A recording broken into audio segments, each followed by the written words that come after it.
Bonjour à tous. Bonjour à tous. Bonjour. Bienvenue sur M'as-tu vu, 6e édition, en compagnie de, aujourd'hui, Marine Rouy, une émission qui a été créée par Pauline du Laptop et moi-même du Sens Créatif, sponsorisée par Adobe. Alors, avant de plonger dans le sujet du jour, je vais vous présenter un tout petit peu l'interface pour les personnes qui sont nouvelles et qui découvrent cette plateforme. Alors, sur la droite, vous avez le chat, donc vous êtes plus que bienvenus pour faire coucou à tout le monde, envoyer des bisous, poser des questions, etc. On prendra le temps aussi, si on a des réponses immédiates à vos questions, pour y répondre. Voilà, tout le monde fait coucou, c'est merveilleux. Alors, on a aussi, juste à côté, la section questions. Ah oui, posez plutôt vos questions dans la section questions plutôt que dans le chat. Vous pouvez aussi voter pour les questions que vous trouvez intéressantes, que d'autres personnes ont déjà répondu. Ça permet de les faire remonter et à un moment donné dans l'émission, je reviendrai un peu dessus dans quelques minutes, on pourra soumettre aussi plusieurs de vos questions, les questions les plus demandées à Marine. Alors, il y a aussi la partie sondage, donc histoire de dire comment vous allez, ce que vous faites, si vous êtes UX designer, graphiste, illustrateur, podcasteur, DA, peintre, que sais-je. Et on vous demande aussi si vous avez déjà participé à une émission M'as-tu vu. Donc voilà, c'est cool parce que ça nous permet d'en savoir un petit peu plus sur vous et aussi d'un petit peu mieux articuler l'émission. Voilà, donc ça c'est un petit peu pour la partie technique. Alors tout de suite, on va revenir à ce qui vous attend aujourd'hui, la petite émission qu'on vous a concoctée. Alors aujourd'hui donc, nous avons le plaisir d'accueillir Marine. Voilà, attends, hop, ouh. Voilà, Marine Rouy, designer UX UI. En off, on a eu une discussion à ce sujet, je la laisserai un petit peu plus se présenter par la suite, et qui est aussi fondatrice de l'agence Meaningful. Alors pour le coup, moi, c'est pas moi qui mènerai la conversation aujourd'hui, c'est Pauline. Moi, je suis en mode étudiant, comme certaines personnes qui sont présentes aujourd'hui avec nous, parce que moi, je connais pas du tout. Et donc, voilà, je vais apprendre en même temps que vous. On se veut vraiment d'être un peu explorateur, étudiant dans cette émission et d'aller poser des questions. Alors, au programme aujourd'hui, donc, Marine se présentera bien évidemment. Il y a la partie créer son portfolio où elle nous montrera un petit peu des projets, 3 projets dont elle est fière et on pourra plonger un petit peu plus dans ces projets. Elle nous partagera aussi 3 inspirations, 3 portfolios qu'elle trouve bien construits et dont on peut s'inspirer. Un petit peu plus tard, nos amis de Adobe, on ne sait plus comment on doit dire, Stéphane et Olivier nous présenteront un outil. Et en seconde partie, on plongera dans la stratégie de communication. C'est toujours une partie assez fascinante. Il y aura à la fin les questions du public, comme je vous le disais, et puis on terminera avec 3 questions de Marine. Pour les personnes qui n'ont jamais participé à une émission M'as-tu vu, alors M'as-tu vu, c'est une émission qui a été pensée par Pauline et moi, enfin qui a été à l'initiative d'Adobe d'ailleurs, pour comme le dit le slogan, faire sa promo comme les pros. Donc l'idée, c'est de mettre à profit ce temps vraiment particulier qu'on vit tous depuis plus d'un an et demi avec le confinement et tout le tintouin. On ne peut plus se voir, etc. On est confinés chez nous. Mais donc, du coup, on s'est dit que c'était un bon moment, si on peut plus se voir en vrai, pour se former et préparer la rentrée, c'est-à-dire au mois de septembre, on croise les doigts, quand on pourra de nouveau se voir et aussi du coup, mettre ce temps à profit pour développer un bon portfolio que cherchent les agences, que cherchent les agents, comment montrer et mettre en valeur son boulot, comment chercher du travail, comment démarcher. Donc, ça va de la création du portfolio, qui est vraiment l'outil de base pour trouver du boulot dans les métiers créatifs, à l'utilisation des réseaux sociaux aussi, mais aussi voilà, toute la partie humaine, comment réseauter, comment rencontrer des gens. Tout le monde a un petit peu sa popote. Il y a autant de manières de faire qu'il y a d'individus. Donc, on se veut de croiser les expériences pour pouvoir nous inspirer, quel que soit notre spécialité, qu'on fasse justement, qu'on soit designer, qu'on soit illustrateur, graphiste, DA, etc. Il y a quelque chose à prendre de ces parcours. Il y a beaucoup de choses qui s'entrecroisent. Donc, du coup, c'est l'occasion de plonger là-dedans. Alors, je regarde s'il y a encore quelque chose d'autre à dire. Ben non, voilà, on va passer à qui es-tu. Donc, du coup, je vais passer la main à Pauline qui mènera la conversation aujourd'hui. Et moi, je vous retrouve dans le chat. Et voilà. Voilà, Pauline. Merci, Jérémy. Bon, écoutez, salut à tous. Alors là, je suis contente parce que on va présenter Marine, que je connais depuis un petit moment. Donc, aujourd'hui, designer stratégique, tu vas te présenter, et directrice de l'agence Meaningful. En fait, ce qui est marrant, c'est que depuis que je te connais, Marine, tu as porté plusieurs casquettes, à la fois lead UX chez Atoma, et déjà, tu as plein de casquettes. Je crois que tu avais des petites casquettes faites par Louis-Jean. Ça, c'est trop marrant. Tu peux les montrer. On parlera après, j'ai plusieurs casquettes en effet. Voilà, et puis en même temps, tu as été freelance aussi en agence, donc tu as dû te présenter en tant qu'individu avec beaucoup de compétences. Et aujourd'hui, directrice d'agence, tu dois présenter vos projets, donc des projets du collectif, mais aussi enseignante à l'ENSI, donc très intéressant, parce que tu vois aussi beaucoup d'étudiants, donc tu les conseilles aussi sur leur avenir. Donc pourquoi j'ai invité Marine aujourd'hui, c'est que en fait, tu travailles sur plein de sujets, sur plein de types de projets, notamment de l'interactif, mais aussi du tangible, des espaces, des installations interactives.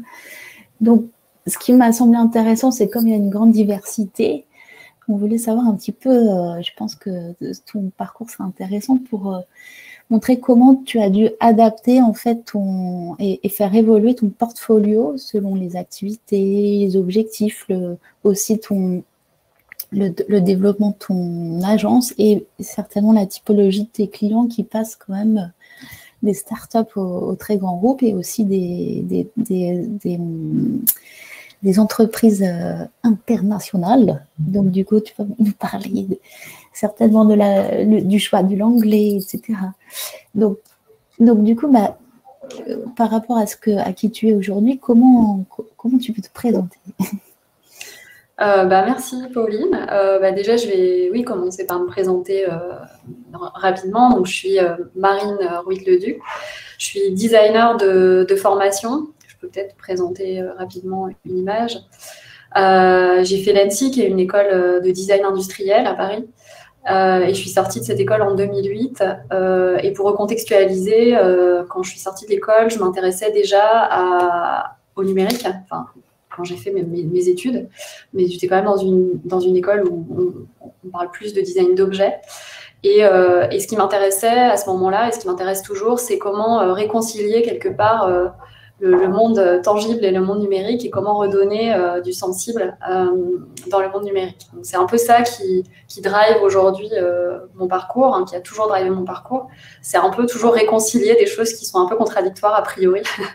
Et là, ce projet, qui était un peu fondateur, c'était un projet où l'idée, c'était de réconcilier le papier et le numérique en 2008.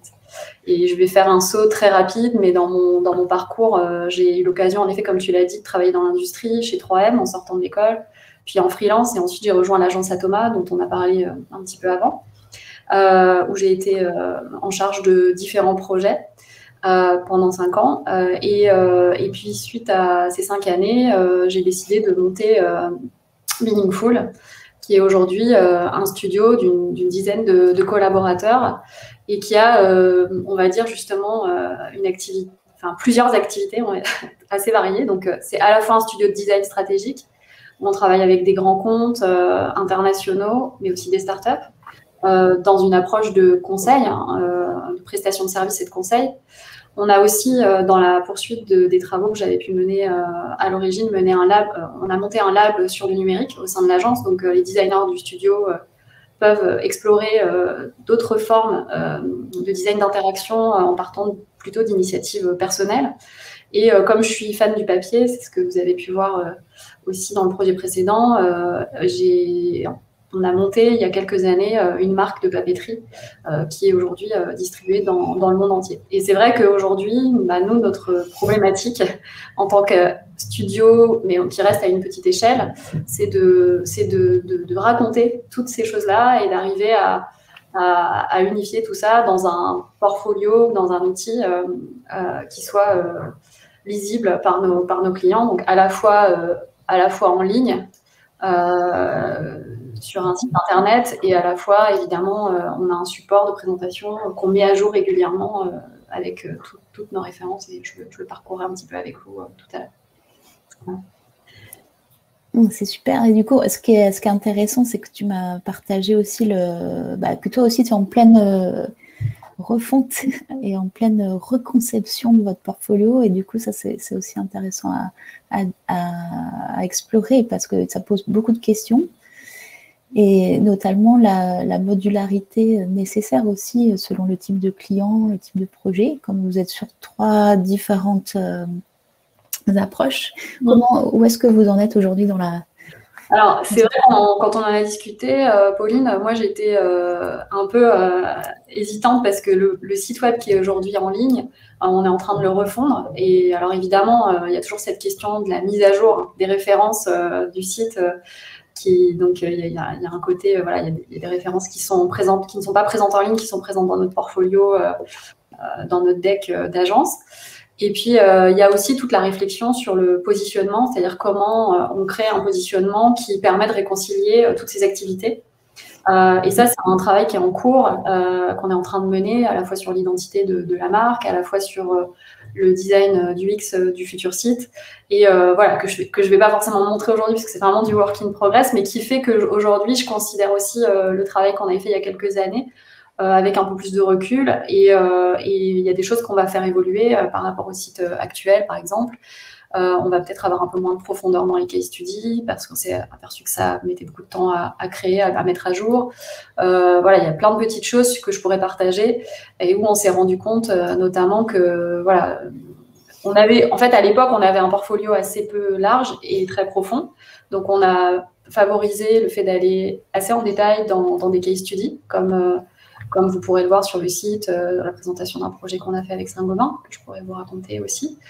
Et d'être aussi assez explicite dans la méthodologie, parce que c'était aussi une époque où, justement, l'UX était assez peu connu. Les entreprises avaient aussi besoin de beaucoup de pédagogie pour qu'on leur explique comment on allait travailler, qu'on n'allait pas juste faire un beau site web, mais qu'on allait passer par tout un processus d'accompagnement pour mener à bien leur projet. Et donc, nous, on avait beaucoup valorisé la méthodologie dans notre site précédent, dans le site qui est actuellement visible. C'est vrai qu'aujourd'hui, on a un peu plus de références, on a des résultats qui sont visibles sur le marché. Et donc, c'est vrai qu'on va plus se concentrer sur ce résultat et l'impact, plus que sur le comment on y est arrivé, en fait. Voilà.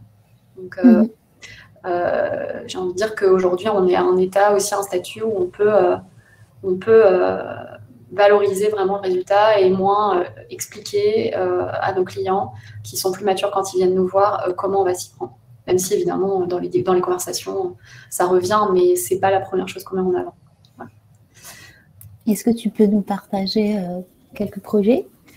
Oui, avec plaisir. Alors, je vais parcourir un tout petit peu la présentation de l'agence un peu globale pour vous donner un peu un aperçu de comment on présente l'agence. Alors, plutôt à partir de notre support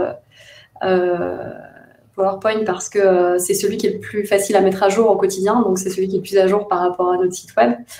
Mais qui, comme vous le voyez, en fait, là, je passe de l'un à l'autre. En fait, on a vraiment conservé l'identité et puis même les contenus sont globalement les mêmes depuis entre le site web et la présentation PowerPoint. Plus une question de mise en page et de séquençage. Mais globalement, on s'est beaucoup appuyé à l'époque sur le travail qu'on avait fait sur le site pour réintégrer ça dans notre presse d'agence, de studio. Donc voilà, Meaningful, nous, on se positionne comme un studio de design stratégique. On a choisi à l'époque de mettre en avant l'équipe, vraiment, ce qui était aussi une forme d'honnêteté que nous, on privilégie beaucoup. on n'est pas en mode start-up à dire qu'on est 25 alors qu'on est 5. Et on est assez transparent sur qui on était. En tout cas, c'était un vrai parti pris à l'époque. Et de valoriser aussi les collaborateurs de l'agence, y compris les plus jeunes, au même niveau que les associés.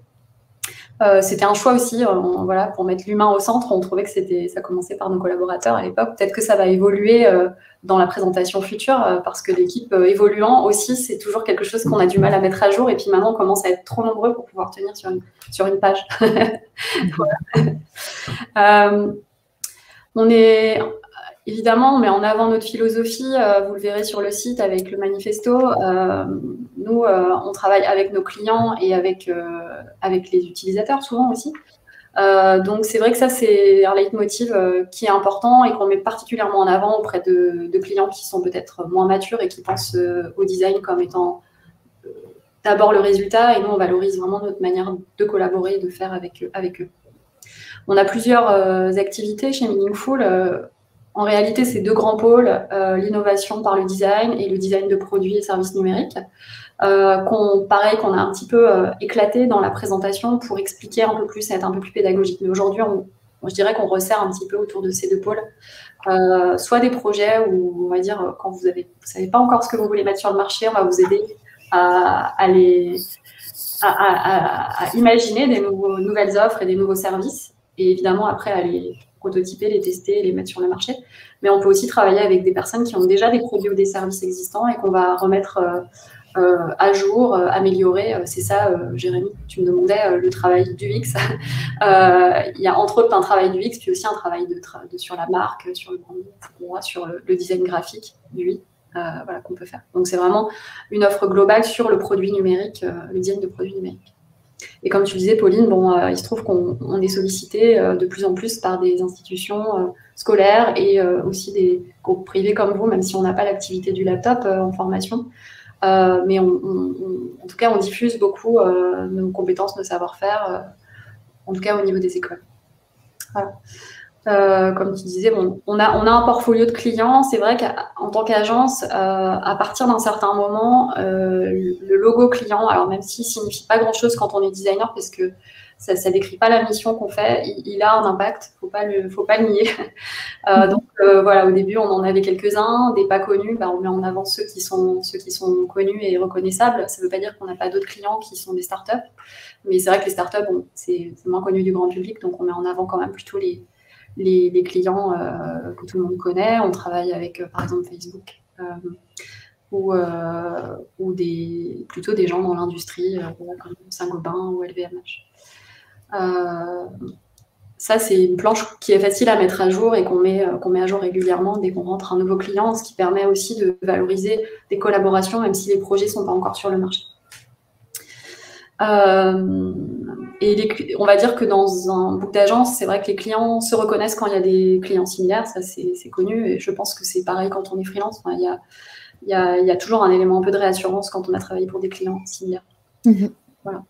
Et pour aller un peu plus vite, voilà, sur différents types de réalisations, comme tu disais, nous on a cette complexité d'avoir des choses qui vont de la création de nouveaux services avec une approche très globale pour des grands comptes, ou même un travail, et ça j'y reviendrai dans le détail sur un projet, celui-ci, qui vont jusqu'au design d'espace en fait, concevoir une expérience globale, mais dont le résultat va plutôt s'opérer à la fois dans du produit, mais aussi dans des aménagements spatiaux, notamment à Lille. On travaille sur ce qu'on appelle des produits numériques grand public, donc des applications mobiles ou des interfaces web, mais qui ont vocation à être utilisées par le grand public. Et on a poursuivi une activité plus industrielle, puisqu'on travaille avec sur des logiciels industriels ou métiers dans le domaine de la santé ou de l'industrie. Et là, je vous fais un peu ce que vous voyez là, c'est un peu l'équivalent de la page work d'un site web, d'un portfolio, voilà, qui est un peu la présentation globale des projets, qui est un outil important pour nous parce que ça nous permet, quand on fait une présentation un peu générale à un client, de voir sur quoi il peut rebondir et après d'approfondir sur un case study en particulier. Donc très souvent, on a cet outil-là où on présente une palette de projets classés par compétences et où après, ça nous permet d'approfondir et d'interagir avec nos clients sur les sujets sur lesquels il peut vouloir approfondir. Si on est déjà dans une discussion, on va dire, où le besoin du client est très clair, où on est déjà dans un secteur donné, cette présentation, on va afficher, masquer des slides, utiliser ces briques pour les reconfigurer à la demande et du coup, redesigner une présentation à la volée en fonction du secteur dans lequel on se trouve. On a toujours ce travail un petit peu artisanal à faire de redimensionner le portfolio à chaque rencontre qu'on fait avec nos clients. Ouais, c'est intéressant ça. Et ce qui est aussi chouette, c'est que même si c'est quand vous faites de l'interface, c'est toujours des mises en situation, des belles photos, donc vous prenez un soin. Alors peut-être que vous utilisez des outils pour ça, ou vous faites des fois vous-même les photos. Comment Alors, c'est un vrai sujet, cette question de l'image. D'ailleurs, moi, je ne suis pas encore totalement satisfaite de ce qu'on arrive à faire aujourd'hui, mais c'est un Graal parce que forcément, l'hétérogénéité des projets fait qu'on aimerait avoir une unité visuelle et artistique dans notre portfolio, mais on a des projets qui sont dans des contextes et des environnements très variés et que les projets numériques ont la difficulté aussi de loin tous se ressembler. C'est-à-dire que c'est toujours assez difficile à expliquer et à contextualiser quand on montre une app sur un téléphone. Et donc, c'est vrai qu'on a choisi de toujours donner un peu de contexte, de toujours amener de l'humain dans les images. Et c'est là où il y a encore un travail, pour moi, le plus gros du travail est l'éditorial. C'est-à-dire ce qu'on va dire, alors particulièrement dans un site web parce qu'on n'est pas là pour le commenter, mais la légende qu'on va apporter sur le portfolio va être fondamentale parce qu'on va commencer à annoncer une partie de la mission qu'on a faite. Il ne s'agit pas de tout décrire à cet endroit-là, mais il s'agit quand même d'expliquer un tout petit peu et de donner envie à quelqu'un d'aller plus loin. Et ça, pour moi, je ne prétends pas qu'on le fasse parfaitement, mais en tout cas, c'est justement le Graal, je pense, dans un portfolio, c'est d'arriver avec quelques mots-clés, une phrase bien choisie, à déjà introduire le sujet. Et dans le cas de certains projets, ça peut être complexe parce que voilà, on a des missions qui sont très riches, donc il s'agit d'être englobant, d'être suffisamment impactant avec les mots-clés et en même temps de décrire la mission. Donc, pour moi, il y a un vrai travail. On travaille avec un éditorialiste qui nous aide à rédiger les contenus et qui nous relie et qui a aussi un regard extérieur sur. C'est-à-dire que le problème, c'est quand c'est le designer qui a fait le projet qui rédige, souvent il va rentrer dans un niveau de granularité de détail qui n'est pas celui qui est compréhensible par le commun des mortels. Et donc moi, je fais toujours appel à quelqu'un d'extérieur pour m'aider à me rendre compte de si ce qu'on raconte est compréhensible.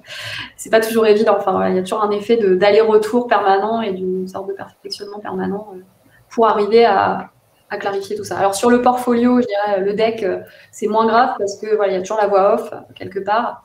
Mais on a toujours quand même ce raisonnement de pouvoir aussi envoyer ce deck ou notre site web à distance. Donc il y a toujours l'idée d'un portfolio qui n'est pas trop lourd quand on le présente à l'oral, mais qui est aussi autoporteur quand on l'envoie par mail ou que la personne puisse s'y retrouver et décoder les éléments facilement. Oui, en fait, l'idée, c'est de décrocher un rendez-vous, donc d'avoir une belle image qui donne envie, la marque et qu'est-ce qu'on a fait. Et du coup, peut-être ça peut être suffisant, en tout cas, dans un premier temps. C'est de donner envie et de ensuite exposer sa singularité. Mais c'est vrai que nous, on fait souvent le grand écart entre des clients qui sont dans le domaine du transport et de la mobilité. C'est pas du tout les mêmes codes et la même perception qu'une start-up dans le monde du numérique. Et donc, on s'adresse vraiment à des clients qui sont très différents, qui n'ont pas du tout même le même vocabulaire, en fait. Donc, il y a toujours une adaptation à faire, pas forcément, je dirais, dans le contenu même du portfolio, mais au moins à l'oral pour arriver à raccrocher avec leur culture à eux, en fait. Et c'est souvent une question culturelle, c'est-à-dire que nous, on joue dans des territoires qui peuvent être des cultures assez différentes, comme tu disais, le monde de la start-up versus le monde corporate, même si les deux ont tendance à se rejoindre sur les questions d'innovation, mais aussi le monde de l'architecture et de l'aménagement versus le monde du numérique, où on parle bien de design, mais on n'est pas non plus dans tout à fait les mêmes méthodologies, de projet, on n'est pas tout à fait dans les mêmes attentes en termes de résultats et d'innovation. Et donc, du coup, voilà, il faut arriver à jongler entre ces différents axes. Donc, finalement, c'est peut-être plus simple de préparer un PDF adapté à chaque client, enfin, quand vous démarchez ou quand on répond à un appel à projet. Et après, sur le site, voilà, c'est plus complexe parce que là, du coup, vous devez avoir une arborescence ou une architecture info, en tout cas, de mix entre les types de clients, les types de projets qui sont un peu différents. Et c'est le risque aussi d'être aussi hétérogène dans les compétences, c'est de donner un effet un peu de dispersion, ce qui est pour le coup ce sur quoi nous on essaye de s'améliorer. Et le site il doit quand même se raccrocher à un certain positionnement, à une certaine identité. Donc c'est aussi ça qu'on est en train de faire évoluer pour le ramener quand même plus au cœur de notre sujet qui est le numérique. Et voilà, savoir aussi qui sont vraiment nos marchés, qui sont vraiment nos clients et qui va vraiment aller sur le site. On sait par exemple que des clients plus liés à l'aménagement, à l'espace, en fait, c'est des gens qu'on va trouver par des appels d'offres. Et donc, ils seront peut-être moins sensibles à notre site web. Donc, en fait, le site web va devenir vraiment un outil demain pour les clients qui sont particulièrement liés au numérique. Et on sait qu'on pourra toujours faire des présentations un peu plus spécifiques pour les marchés qui sont plus par appel d'offres, publics, etc. Ok. Oui, il y a la notion de référencement aussi qui est importante par rapport au site. Voilà. Mais bon, voilà. Et c'est vrai que j'ai pas, voilà, aujourd'hui, le portfolio qu'on s'est constitué, c'est un outil aussi. Maintenant, on arrive à un moment où on a beaucoup de références et où, en fait, on oublie. Il y a plein de projets qu'on n'a pas le temps de valoriser, y compris dans notre portfolio deck, parce qu'on enchaîne les projets. Et du coup, là, aujourd'hui, je suis aussi dans une phase. Enfin, vous m'avez un peu donné l'opportunité de me reposer sur ce portfolio. Mais en fait, il y a des projets qu'on a enlevés, je ne sais plus pour quelle raison, en adaptant la présentation, mais qu'il faudrait qu'on garde quand même sous le coude, parce qu'à un moment, c'est des références qui peuvent être utiles.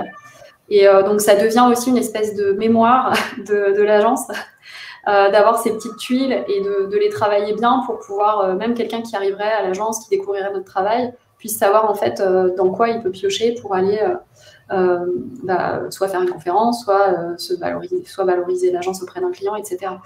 Et en fait, quand on était deux, on connaissait et qu'on avait fait tous les projets nous-mêmes, on connaissait tout le portfolio, mais maintenant qu'on est plus nombreux, tout le monde ne sait pas sur quoi les autres ont travaillé. Donc, il y a aussi un enjeu de communication interne à travers ce portfolio, que les autres puissent comprendre en fait quelle est la valeur qui a été apportée par telle ou telle mission à tel client. Donc, pour moi, c'est un enjeu à la fois interne et externe de bien clarifier la proposition de valeur, le résultat. Et c'est ça que je voulais vous montrer sur un ou deux cas. Je ne sais pas si c'est le moment, Pauline, hein, tu me dis. Alors, on a peut-être un projet parce que du coup, on pense à tes inspirations. En fait, ce que je voulais montrer, c'était un aspect, c'était la structure en fait qu'on a posée aussi sur le site web. Qu'on peut retrouver là sur Saint-Gobain. Vous pourrez aller le voir vous-même parce qu'il est décrit ce projet ici. Mais en fait, à chaque fois, on a essayé de structurer notre portfolio autour d'un enjeu, d'un certain nombre, alors, de la réalisation qu'on a plutôt traduit sous forme d'expertise et de l'impact. Et ce qu'on va garder dans notre future évolution de portfolio, c'est vraiment cette architecture-là. Un résumé très clair en une fiche projet du projet, en fait. Projet, voilà. Et ça s'applique à tout type de projet. Et je pense que c'est vraiment une manière qu'on peut encore ici, là je dirais c'est plus les expertises, mais on pourrait un peu plus décrire la réalisation. Mais l'idée c'est aussi de montrer l'impact qu'a eu ce projet. Nous on fait de l'innovation et pour nous l'innovation c'est pas juste de l'idéation puis après on verra si les idées elles ont lieu. Pour nous l'innovation c'est vraiment mettre des choses sur le marché et vraiment aller au bout des projets en fait. Enfin nous c'est vraiment notre Graal à l'agence. Et donc, on est très attaché au fait qu'on n'a pas seulement réussi à mener une méthodologie UX, design de service, tout ce qu'on veut, mais on est surtout attaché au fait que grâce à cette méthodologie, on est allé au bout d'un projet, on a réussi à avoir de l'impact sur la vie des gens. Et donc, ou en tout cas, ou un impact business. Et donc, on est très attaché à décrire le pourquoi on est venu nous faire appel à nous, la mission, qu'est-ce qui nous a été demandé, qu'est-ce qu'on a réalisé. Alors là, c'est peut-être pas très bien décrit, mais en tout cas, quand on le présente à l'oral, on explique donc dans le cas d'Ilevia, c'était donc Ilevia, c'est le réseau de métro et de transport de Lille. Ils voulaient développer leur marque et réinventer le passage en station. Et donc, on leur a proposé de travailler sur une série de dispositifs lumineux pour réenchanter l'expérience voyageur. Et le résultat, c'est une expérimentation en cours dans le métro de Lille et 3 stations qui vont être un déploiement sur 3 autres stations dans les mois qui viennent. Voilà, et on met en valeur les expertises qu'on a mobilisées pour ce projet. Voilà. Au passage, voilà, je vous montre, c'est un des projets pour le coup qui n'est pas sur notre site parce qu'il est tout récent, il vient d'être installé à Lille. Voilà, et donc il y a toujours cette question de le contexte, le parti pris, la réponse apportée et le résultat, l'impact de cette réponse. Pour moi, voilà, trois choses à retenir dans un portfolio, que ce soit d'agence ou de freelance ou d'étudiant, comme tu disais. Moi, voilà, avec mes élèves, je me bats toujours dans une présentation de projet pour qu'il y ait ces 3 dimensions qui ressortent. Et après, on peut développer le comment on s'y est pris, mais c'est d'abord pourquoi, quoi et l'impact. Oui, montrer que voilà, on répond bien à la demande et que ça a marché. Aussi, en quoi on y répond de manière originale, et c'est pour ça que je voulais montrer ce projet-là, parce que cette demande, elle pouvait aussi bien prendre la forme d'un accompagnement. Enfin, la demande était très large. Comment réenchanter, réinventer le passage en station. Ça pouvait être des nouveaux services, des nouveaux aménagements. Et nous, on a vraiment eu un parti pris de travailler sur la lumière et des dispositifs un petit peu dispatchés dans la station, parce que ça répondait à des contraintes d'espace, d'aménagement, de budget et d'impact, justement. Comment, avec peu de budget, on peut avoir de l'impact sur l'expérience des voyageurs sans réaménager toute la station.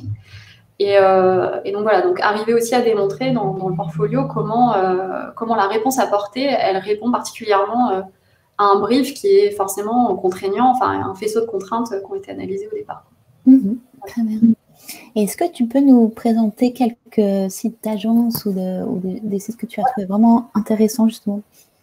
Alors, j'ai 3 agences qui m'inspirent beaucoup, très variées. Alors, il y a une agence qui est un collectif japonais qui s'appelle Takram, qui est une des agences qu'on admire beaucoup au studio. Alors, je ne suis pas sûre que ce soit le meilleur portfolio qui existe. Le site, je pense qu'il date un peu maintenant. Du coup, il n'est pas forcément à une échelle web tout à fait que je qualifierais de pertinente. Mais bon, voilà, quand on parle de portfolio d'agence, ce qu'on regarde, c'est vraiment le contenu, les projets. Et ce qui me plaît chez eux, c'est qu'ils ont justement eux aussi une très grande diversité de projets qui vont de la stratégie jusqu'au voilà, l'image de marque ou au prototypage. Et alors eux, je pense que c'est un collectif, ce qui fait qu'ils ont énormément de projets et donc ils ont choisi d'intégrer des tags dans leur... désolé, il y a un petit bug d'affichage. Dans leur... Il faut que j'arrête ma présentation parce que, voilà, ça bug complètement. C'est bizarre. C'est trop bizarre. Il n'a pas aimé. Je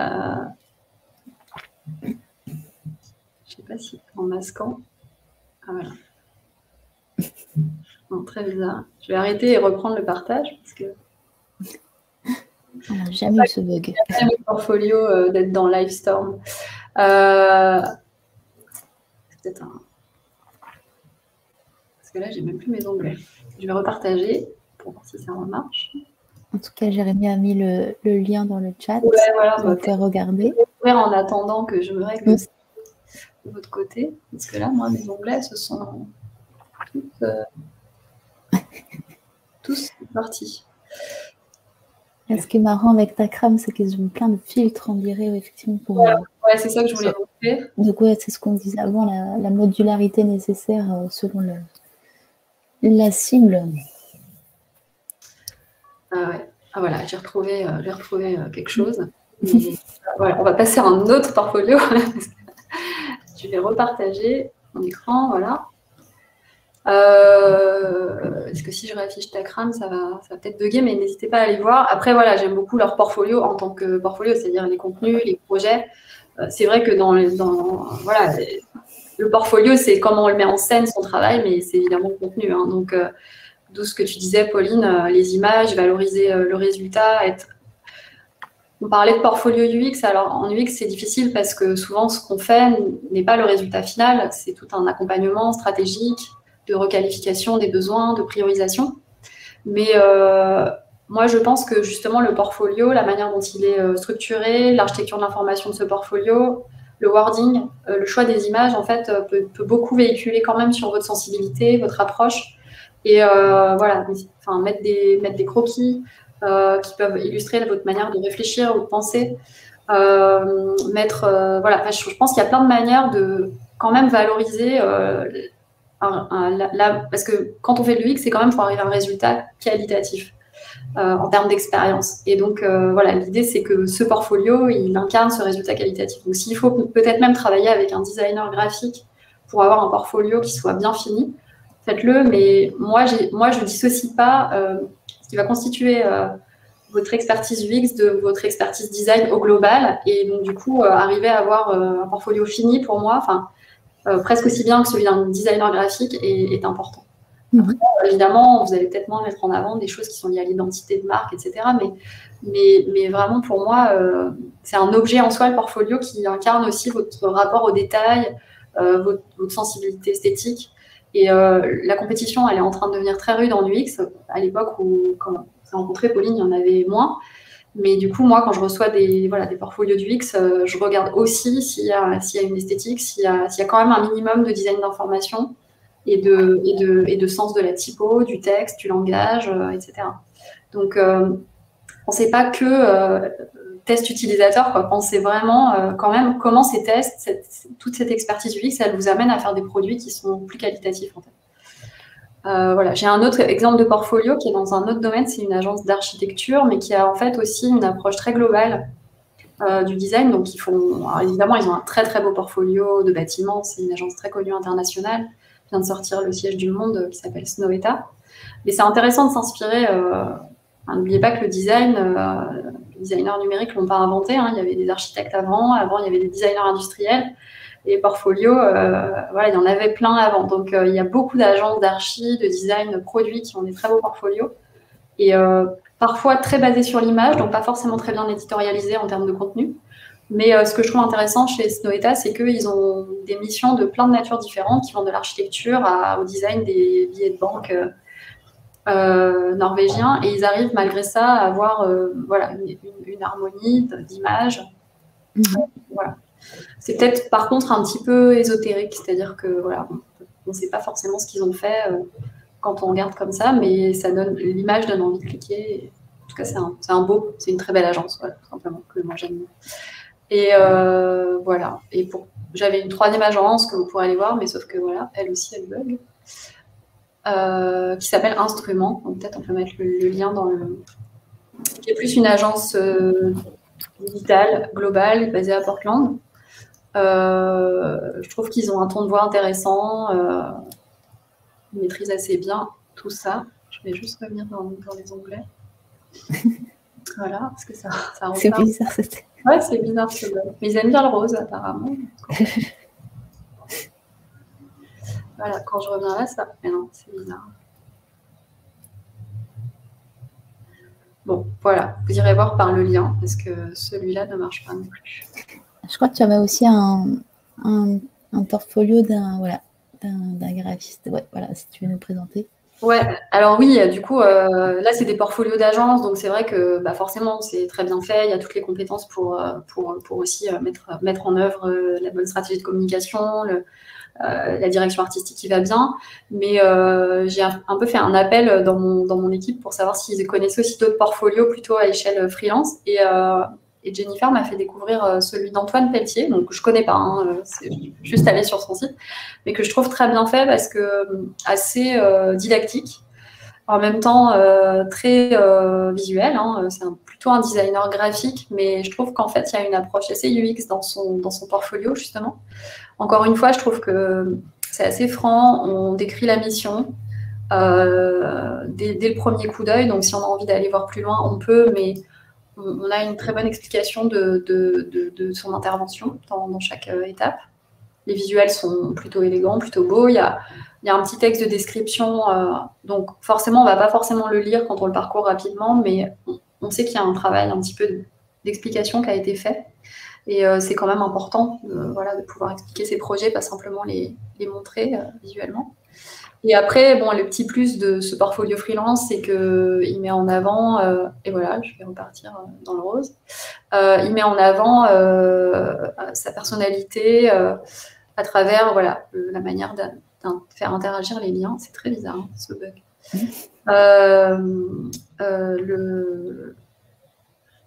Voilà. Non, je ne sais pas pourquoi. Peut-être il faut que je change la fenêtre. Le bug barbe à papa. Ouais, j'ai un barbe à papa. C'est rose, c'est rose. Vous avez le droit à 3 minutes par-ci. Hein. C'est timé. Voilà. Voilà. Et le dernier portfolio que je voulais montrer, c'est parce que c'est un portfolio d'un stagiaire qu'on a aujourd'hui à l'agence, d'un designer qu'on a à l'agence. Et je trouvais ça très malin parce que, alors là, j'espère que ça va marcher. Non, pas du tout. Alors là, bon, je crois qu'il faut que je quitte et je réouvre, mais ça va. Est-ce qu'en revenant dessus, ça me revient? Voilà. Tu peux masquer, hein, en effet. Bon, je crois que on va recommencer. Voilà. Sinon, ce qu'on peut faire, c'est passer à inviter nos amis d'Adobe pour présenter XD. Puis tu pourras, comme ça, faire un bon switch pour parler de la stratégie, les fails et les qu'il faut éviter. Et puis les atouts d'un bon portfolio, peut-être. Tout à fait. On va faire comme ça. On attend. Non, il n'y a pas de souci. Bah, attends, c'est pas tes fautes. Hein. Non, c'est très bizarre. Mais on était là. C'est ma papa. Bien, tu vois, Jérémy, il y a eu un bug, ça va être ça. Voilà, tu vois, tout était bien. Et puis voilà, t'inquiète. Pas de souci. C'est trop près, trop tôt. Non, mais c'est bien, ça sera une bonne transition pour la prochaine étape. Alors, nos amis Olivier et Stéphane. Oui. Bonjour à tous. Bonjour à tous. Nous sommes là. Oui. Bonjour. Et donc là, c'est Olivier qui va partager son écran. Oui, puis on va exactement. prendre le prétexte justement de faire une agence qui voudrait refaire son site et comment justement on fait la partie idéation, comment on fait un thinking en avant sur le portfolio justement. Qu'est-ce qu'on va mettre dedans, quel projet, quelle forme, quel menu, quel filtrage si on reprend Tarkan, etc. Donc vas-y Olivier. Hop, c'est parti. Alors, voilà, normalement, il n'y a plus de mise en abîme, pardon. Vous voyez bien mon XD? Oui. Alors, il n'est pas en highlight, mais oui. Il est pas. Il est là? C'est bon. Ok, super. Alors ouais, aujourd'hui, ça va pas être une démo de XD à proprement parler parce que déjà il faudrait beaucoup de temps, mais on va évoquer les possibilités du travail collaboratif et des facilitateurs de réflexion, en effet, par des boards de design thinking et des choses comme ça. Donc, pour commencer, tout simplement, ce que je vais faire, c'est que je vais inviter à collaborer Stéphane avec moi sur le document, donc par son adresse email. Voilà, j'invite donc, je peux mettre un petit message éventuellement, mais là, vu que j'ai en live, je ne vais pas le polluer avec un message inutile. Donc, je vais attendre que Stéphane se connecte, du coup, au document. Et ensuite, nous allons, alors bon, tout le monde, je suppose que tout le monde connaît un petit peu XD dans la salle, on va dire. Stéphane, es-tu parmi nous? Je suis. Je viens juste de cliquer sur ton document. Parfait. Voilà. Alors, par contre, il y a un petit problème de connexion en ce moment, mais sinon, je suis là. Tu es là, parfait. Alors donc, là, j'ai mis un écran d'exemple vierge, j'ai envie de dire, mais aujourd'hui, on va parler de plugins, parce qu'Adobe XD a énormément de plugins, pour le coup, qui sont vraiment facilitateurs de plein de choses, donc il ne faut pas hésiter à les utiliser, bien évidemment. En plus, beaucoup sont gratuits, donc en raison de plus. Et aujourd'hui, on va évoquer le plugin qui s'appelle Whiteboard. Et donc, Whiteboard, quand je vais cliquer dessus, je vais me retrouver avec tout de suite beaucoup de templates à ma disposition. Donc, on peut constater qu'il y a des templates pour faire des diagrammes, pour faire des plannings, des agendas, des design thinking, justement, on va y venir. Il y a tout un tas de templates comme ça, et donc il va vous suffire de cliquer. Alors, je vais prendre pour commencer notre exemple. Alors, je vois que Stéphane, pour le coup, est arrivé. J'en profite pour faire une petite incartade. Voilà, vous devriez voir Stéphane qui se promène sur mon écran. Ça peut vite devenir un jeu assez addictif, ça. Et du coup, il peut créer et tout en même temps que moi. Voilà, donc là, on voit qu'il vient de créer un petit quelque chose et je peux, moi, évidemment, de mon côté, créer quelque chose également. Donc, c'est pour montrer comment ça se passe en collaboration. Donc, voici pour les choses que l'on peut faire. Vous voyez qu'on peut interagir sans aucun souci. Et si Stéphane est parti quelque part et que je cherche Stéphane, je vais ailleurs. Va ailleurs. Donc, je clique sur Stéphane et je vois que Stéphane est dans un écran qu'on vous montrera un petit peu plus tard. Donc, en effet, il est là. Donc, c'est surtout très pratique pour retrouver les coéditeurs, pour ne pas se perdre, surtout qu'on peut coéditer à plus que 2. Stéphane m'a dit qu'il avait déjà fait des essais jusqu'à 5. Ouais. Je n'ai pas testé jusque-là. Mais il n'y a pas de souvenir d'avoir de limite particulière. Et juste aussi pour info, ce plugin est fait par une équipe, alors pas l'équipe XD elle-même, mais une autre équipe Adobe. Et ils ont fait une série de plugins. Hein. Le lien que je vous ai passé tout à l'heure, si vous remontez d'un niveau, vous prenez modular.adobe.com. Il y en a d'autres qui sont vraiment extraordinaires et ils vont très très loin, comme on va le voir. Oui, c'est vraiment c'est hyper complet. Et donc, alors, pour le coup, on va commencer. Et ils sont gratuits, bien entendu. Oui. Pour le coup, on va commencer par quelque chose de très simple qui va être juste un tableau de post-it, comme on pourrait le faire avec des vrais post-it, justement. Et donc là, du coup, je vais cliquer juste en cliquant sur le tableau. Voilà, je vais me retrouver directement avec, dans mon écran, un très large panel avec tout qui a été créé automatiquement. Donc, je vais pouvoir... J'ai une petite notice ici qui nous explique à quoi servent les éléments qui sont présents dans ce panneau. Et ici également, donc du coup, on peut les mettre sur le côté. Évidemment, il est conseillé de les lire, hein, bien sûr, mais je vais les sortir. Et chaque panneau va être constitué d'éléments. Donc, ces éléments, c'est que, par exemple, ici, voilà, on voit que Stéphane est en train d'éditer, je vais zoomer encore un petit peu plus, voilà, on voit que Stéphane est en train d'éditer le premier post-it. Quand moi, je vais cliquer sur un post-it, je vais avoir la possibilité de changer sa couleur. Je vais avoir, évidemment, pouvoir taper le texte qui m'intéresse. Par exemple, ça va être réfléchir à un logo, par exemple. Et je vais ensuite pouvoir, quand je clique dans un élément, donc j'ai accès évidemment, donc, comme je vous l'ai montré, à ces différentes caractéristiques, mais je vais pouvoir également ajouter, si j'ai besoin, des éléments moi-même. C'est-à-dire que là, on nous a donné une sorte d'exemple que l'on peut utiliser à loisir, évidemment, et on peut rajouter des éléments très facilement. Si par exemple je veux rajouter une note, voilà, il suffit de cliquer dessus, j'ai une petite note avec une petite bulle, et encore une fois, j'ai accès aux caractéristiques de l'élément que je peux modifier à loisir.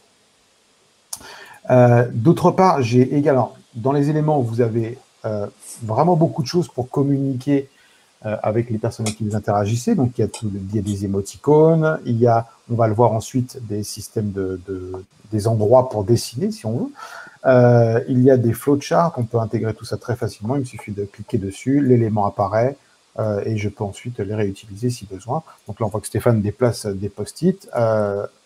Dans cet exemple-là, nous avons donc le brainstorm des idées. L'étape d'après, donc c'est par groupe, qui va faire quoi. Ensuite, les choses qui vont être votées avec des petites pastilles de couleurs pour qu'on puisse voir le nombre de votes. Donc, vous voyez, c'est très didactique, ça marche très, très bien. Et il y a également la fonction Draw. Et pour le coup, si je fais Start Drawing, donc vous devriez voir sur mon écran la nouvelle fenêtre, normalement, je vais pouvoir directement dessiner en disant, bon, ça, thème B, j'aimerais bien que ça s'appelle thème C, par exemple. Voilà, il est déjà là, mais on va dire qu'on va le mettre ici. Donc, je fais une petite annotation. Je fais Done, et ensuite, on voit qu'elle a été intégrée comme un élément. Et tous les intervenants peuvent évidemment faire ceci pour améliorer encore plus le panneau actuel. Donc là, c'est un panneau de post-it, comme vous l'avez vu, mais je vais vous en montrer du coup un autre template qui permet d'aller même encore un petit peu plus loin. Si on reprend l'exemple justement de l'agence qui a décidé de travailler sur un portfolio, on a un panneau de design thinking, donc je clique dessus. Voilà. Là, je vois que il m'a repris mes notices d'avant que je vais remettre sur l'écran d'à côté du coup. Voilà.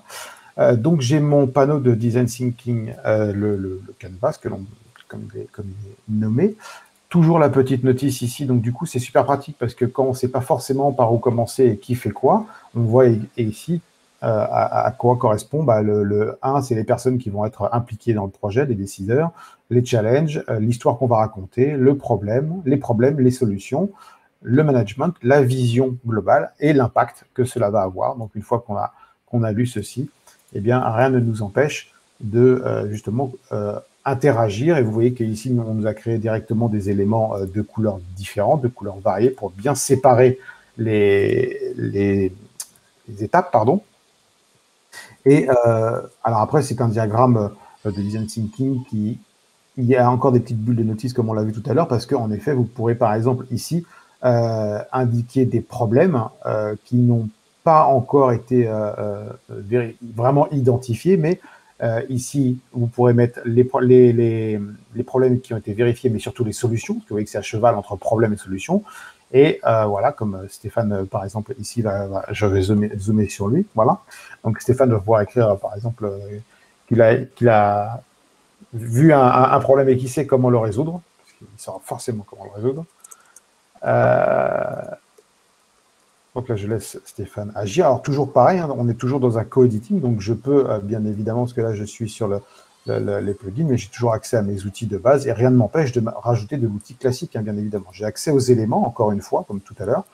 Je dis, bon, super, Stéphane, t'as mis voilà, je mets un petit smiley, par exemple, mais rien ne m'empêche, évidemment, de continuer à utiliser les éléments classiques, j'ai envie de dire, de XD, si je veux rajouter des éléments. On n'est pas cantonné vraiment aux éléments intégrés dans le plugin. C'est pour ça que c'est un facilitateur, ça n'impose rien et ça laisse la souplesse de travail à côté de pouvoir créer ses propres éléments. Donc, voilà un petit peu ce que propose ce plugin Whiteboard. Alors, on peut prendre un autre template en exemple.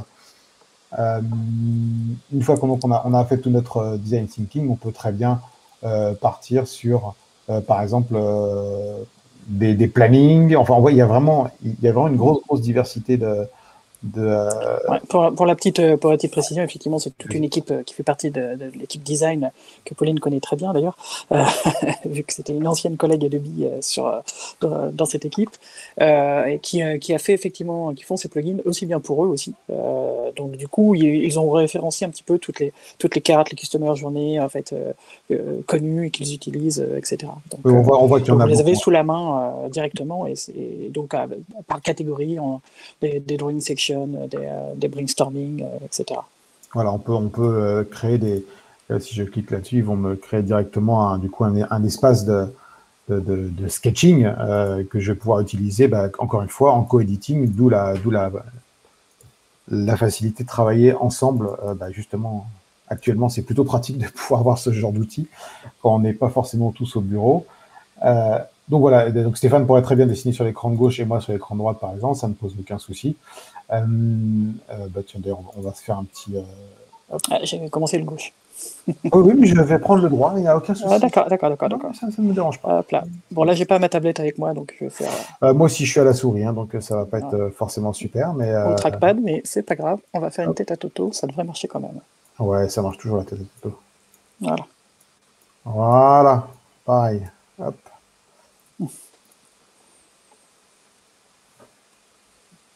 Normalement, il me l'a mis. Hop. Ouais, voilà. Voilà. Et donc, vous voyez que le travail du coup collaboratif devient super pratique et avec ces outils de facilitation. D'autre part, oui, Stéphane, je t'en prie. Oui, en fait, et donc je voulais peut-être là, on arrive à la fin du timing, oui. Mais je voulais aussi dire, voilà, on pourra vous en parler une autre fois si vous voulez, mais sinon, vous pouvez aller voir par vous-même.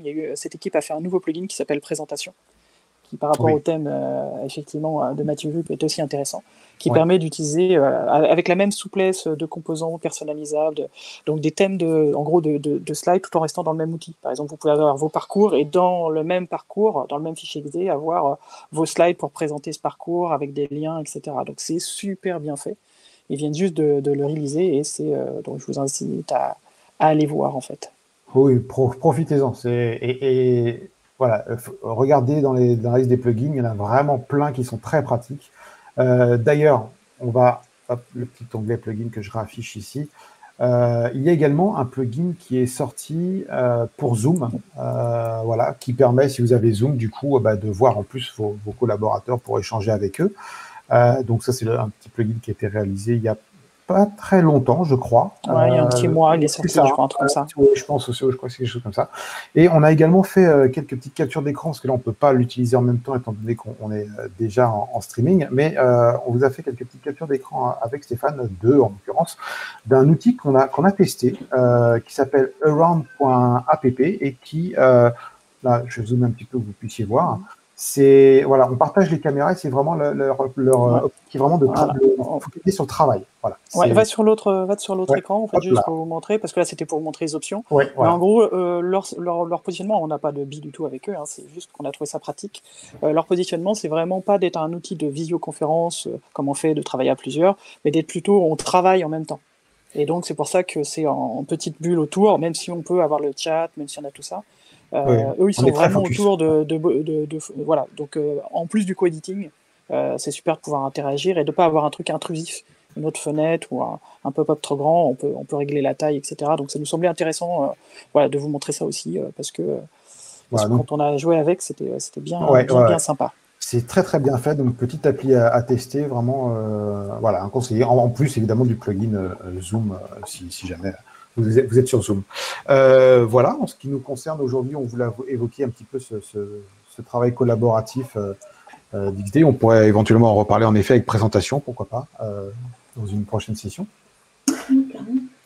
C'est vachement intéressant ça. Moi, je découvre complètement ça parce que je galère avec Mural pour faire des belles choses.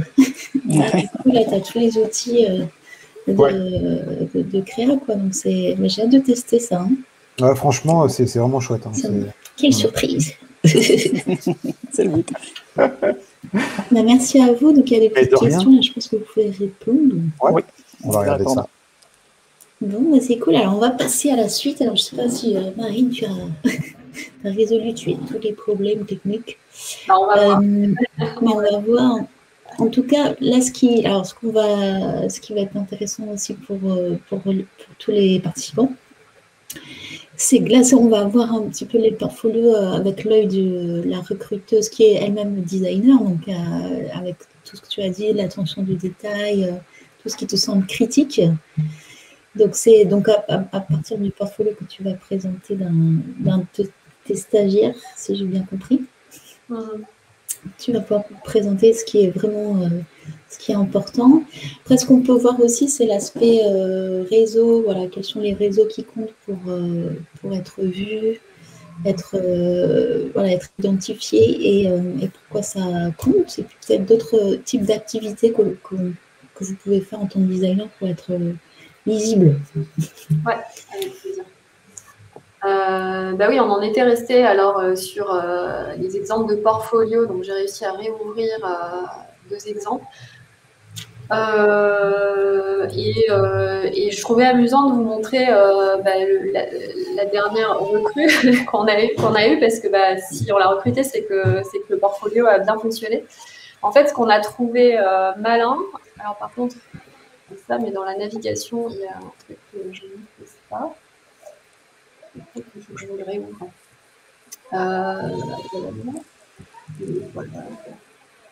En fait, ce qu'on a trouvé malin, bon, pas forcément plaire à nos amis d'Adobe, mais c'est que c'est un portfolio qui est fait sur Google Drive, enfin sur Google Slide. Et en fait, moi, ce que je voulais dire simplement, c'est que quel que soit l'outil que vous utilisez, la vraie question, c'est de se mettre à la place de votre interlocuteur, et particulièrement quand vous êtes UX designer. C'est-à-dire, bon là c'est une présentation qui passe toute seule, mais normalement, il y a un menu pour naviguer. Enfin, quand je l'ai reçu, j'avais accès au menu et je pouvais naviguer très facilement dans le portfolio. Donc, ça ressemble presque à un site web, mais Paul, il a été malin parce qu'il ne s'est pas embêté à faire un site web, en fait. Il a pris Google Slide, il a utilisé au maximum toutes les fonctionnalités de Google Slide. Il en a fait un display plein écran. Et en fait, nous, ce qui nous a amusé, c'est de se rendre compte que du coup, il a pu se concentrer sur comment mettre en avant son travail, valoriser des petites animations. Il a même pu mettre des gifs, etc. dans Google Slide. Et nous, en tant que recruteurs, on a eu un lien on a cliqué dessus, ça s'affichait tout de suite. On n'avait pas une boîte mail qui était spammée d'un portfolio de je ne sais pas combien de mégas.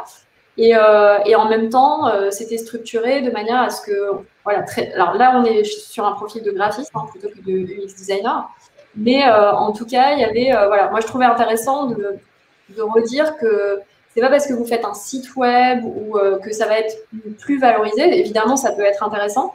Mais encore une fois, parfois, il vaut mieux être capable plus rapidement de faire du sur-mesure pour adresser à la personne à qui vous l'envoyez, plutôt que d'avoir quelque chose de très générique en ligne qui, du coup, vous permet pas de vraiment cibler en fonction de la personne à qui vous envoyez ce portfolio. Donc, moi, je trouvais que ça avait été malin. Et du coup, on a aussi décodé ce côté malin et on s'est dit, bah voilà, s'il a été malin pour faire son portfolio, il sera aussi malin dans la manière de travailler. et en agence, on sait qu'il faut être un petit peu agile. Et donc, on a été sensible à ce côté. Il a un peu craqué l'outil et il n'a pas essayé de faire, de faire un portfolio comme s'il était une agence. Il reste, voilà, il doit pouvoir trouver un recruteur et peut-être dans 3 mois, son portfolio va évoluer. Donc, il a trouvé aussi un outil qui peut évoluer facilement. Ça, je trouvais ça intéressant parce qu'encore une fois, voilà, ça lui a permis de se concentrer sur le contenu et sur la valorisation de ses travaux et pas sur le médium qui peut prendre du temps quand on n'est pas développeur, quand on n'est pas informaticien, de mettre en œuvre en fait. Aujourd'hui, il y a des plateformes de portfolio évidemment qui sont très accessibles. Mais voilà. Oui, donc ça pourrait être par exemple faire une page d'accueil normale, un peu comme vous proposez ou comme ils proposent. Enfin voilà, juste les projets, les titres et aujourd'hui, ce portfolio, vous voyez mon écran, il se présente comme ça. Donc là maintenant c'est bon, là il se lançait tout seul tout à l'heure, mais là j'ai la main, donc j'ai une première. C'est vraiment comme un deck qui est en ligne, qui est diffusé en ligne. Et c'est simple, j'ai un chapitrage, j'ai un petit peu des mots-clés qui me permettent de savoir un peu sur quoi il travaille. J'ai des noms, alors encore une fois, c'est un travail plutôt plastique, donc c'est plus évocateur, ça donne envie, c'est plus facile à peut-être à valoriser, mais en tout cas, il y a quand même cet exercice qui est fait de synthèse au départ. Et puis après, moi, je navigue dans son portfolio comme je navigue dans un PowerPoint, un slideshow. Bon, évidemment, il pourrait y avoir un peu de navigation ici, mais en fait, il n'y a pas besoin d'une navigation. Enfin, moi, je trouve qu'au niveau d'un recrutement, il n'y a pas besoin de complexifier les choses, en fait. Il faut bien choisir les projets, bien les éditorialiser, bien les présenter de manière synthétique, mais pas forcément rentrer dans la complexité d'un site web ou même on est sensible à l'aspect graphique, mais j'ai pas besoin qu'il y ait tout un tas d'effets d'interaction sur le site. Il faut avoir en tête aussi que moi, je vais probablement regarder un portfolio dans les transports, sur mon mobile, entre 2 rendez-vous. Et voilà, enfin, je te racontais, Pauline, que j'ai eu le cas d'un candidat qui m'avait envoyé un CV et un portfolio en recommandé avec accusé de réception pour de l'UX. Donc là, c'est raté. Tu ne t'es pas mis à ma place de petit patron de PME qui n'a pas que ça à faire d'aller à la poste récupérer ton CV. Mais c'était presque un oxymore, c'est-à-dire voilà, comment ne pas faire de UX en envoyant un portfolio UX.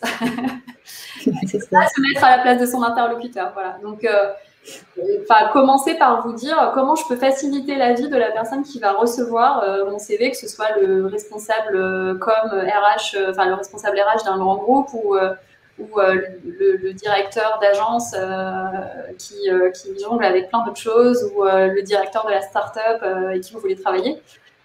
Pensez vraiment à la fluidité de son expérience, quoi, en fait. Et moi, en tout cas, je vais être sensible à ça. Je me dis, c'est un bon UX, il va avoir pensé à mon expérience utilisateur dans la manière de recevoir son portfolio, son CV, de comprendre tout ça. Voilà. Donc ça c'est pour moi, c'est un peu en filigrane d'un portfolio UX. On doit avoir une bonne expérience utilisateur. Et après, de manière visible, c'est tout ce que j'ai évoqué avant. C'est l'architecture de l'information, l'esprit de synthèse, c'est hyper important. Et l'aspect quand même visuel, on ne peut plus être UX sans quand même avoir, pour moi, démontrer au moins une sensibilité esthétique, parce que à un moment, on va piloter des projets digitaux un peu larges. On va travailler aussi avec peut-être des graphistes, des designers UI, ou alors on va faire les deux. Et à un moment, ce qui va se voir, ce qui va être dans la main des utilisateurs, c'est un produit fini. C'est pas votre UX, en fait. Donc, il faut quand même déjà avoir en tête à quoi vous voulez que ce produit ressemble. et cette expérience. Et pour moi, montrer aussi des choses peut-être plus personnelles qui montrent votre sensibilité personnelle. Parce que on parle quand même de design, d'expérience et de choses qui ne sont pas uniquement, je dis jamais, cerveau droit, cerveau gauche. Enfin, voilà, il faut montrer les deux. Voilà. Et est-ce que tu regardes aussi du coup les pages, les comptes Instagram ou LinkedIn ou même Twitter, enfin tu vois qu'est-ce que font les gens personnellement encore une fois, oui, au sens où c'est toute une expérience. C'est-à-dire que on a un autre stagiaire qu'on a recruté il y a 1 an, qu'on a eu l'année dernière, et qui est revenu là. Et en fait, lui, il m'a carrément contacté sur Twitter. Alors, c'est vrai que c'est logique. Nous, on est une agence qui travaille dans le numérique. Moi, ça ne me choque pas d'être contacté sur LinkedIn ou sur Twitter. Forcément, si la personne elle a une activité sur Twitter ou sur Instagram, je dirais pas que c'est un premier critère. Je vais pas aller regarder son compte systématiquement. Si elle me contacte par un mail, je vais regarder ce que j'ai par mail. Mais par contre, ça peut être intelligent de se contacter sur les réseaux sociaux. Enfin, moi d'ailleurs, je communique mes annonces via les réseaux sociaux. C'est vrai que voilà, on peut s'attendre quand même que dans le numérique, vous ayez une présence, il y a une présence sur les réseaux sociaux. Après, moi, je veux pas donner de leçons parce que ce soit moi ou mes équipes, on n'est pas non plus des grands community managers, on n'a pas des très grandes audiences sur les réseaux sociaux. Mais c'est vrai que ça peut apporter un plus, le fait déjà de bien manipuler ces outils, de bien les comprendre, de bien les décoder et de comprendre les codes qui se jouent là, en fait. Bon, même si nous, on n'est pas une boîte de com digitale, on ne va pas regarder votre nombre de followers, etc. C'est sûr que si vous en avez beaucoup, on va se dire, tiens, c'est quelqu'un qui a ça dans son ADN aussi, quoi. Et sur LinkedIn, comme tu n'as pas le graphisme, enfin le visuel, qu'est-ce que tu vas regarder? Qu'est-ce qui va te marquer sur un profil? Alors, c'est vrai que LinkedIn, moi, c'est la plateforme que je privilégie sur l'aspect pro. Alors, c'est vrai que c'est toujours un petit peu schizophrène, c'est-à-dire que les profils créatifs sont plus sur Instagram, mais pour le côté pro, business, c'est vrai que moi, je suis plutôt sur LinkedIn. Donc, moi, je pense qu'il faut pouvoir jouer un peu des deux tableaux. Sur LinkedIn, je peux regarder pour moi, c'est un CV, hein, donc c'est un peu la même chose que ce que vous allez m'envoyer en CV. D'ailleurs, moi, je trouve que la fonction d'export du CV de LinkedIn, elle est très bien. Enfin, je pense qu'il n'y a pas besoin de s'embêter à faire des mises en page. Si vous ne savez pas faire de mise en page, vous exportez votre CV LinkedIn et c'est très bien. Par contre, je vais regarder du coup s'il y a des recommandations. Enfin, c'est le plus de LinkedIn. C'est des recommandations, des avis de gens qui ont collaboré avec vous. Moi, je trouve que c'est la valeur ajoutée de LinkedIn, c'est pouvoir avoir un regard. Mais je n'ai pas une approche systématique. Voilà, ça dépend un peu comment la personne me contacte et je vais être sensible au premier coup d'œil à un ton de voix. Forcément une mise en page, même si on parle du X. Une mise en page de CV, un choix de typo, enfin voilà, quelque chose qui... il ne faut pas faire réinventer l'eau chaude, mais il faut que ce soit élégant, quoi. Et puis après, évidemment, les expériences, le contenu, la capacité d'analyse et de synthèse, etc. Donc ça vient dans un second temps quand on rencontre la personne. Et après, ce que vous essayez de faire aussi, c'est peut-être écrire des articles, donner des conférences, peut-être. Il y a toute cette création de contenu aussi connexe à votre activité. Ouais, alors pour reprendre la casquette, c'est-à-dire pas en tant qu'employeur, c'est-à-dire comment moi j'observe les CV ou les books que je reçois, mais comment nous on valorise notre travail. Il y a plein de choses qu'on pourrait faire, qu'on fait et qu'on fait plus ou moins bien, c'est-à-dire vraiment de la stratégie de communication. Nous aujourd'hui, on se concentre sur des événements comme celui-ci, d'essayer d'intervenir en direct, pour pouvoir avoir un contact le plus direct avec un public, parce que c'est encore là qu'on a la meilleure manière de partager ce qu'on fait et surtout notre passion, etc. Après, dans les médiums qui sont plus indirects, il y a les réseaux sociaux. Alors, on en parlait avec Pauline, je ne suis pas forcément la mieux placée pour donner des leçons de community management, comme sur les réseaux sociaux.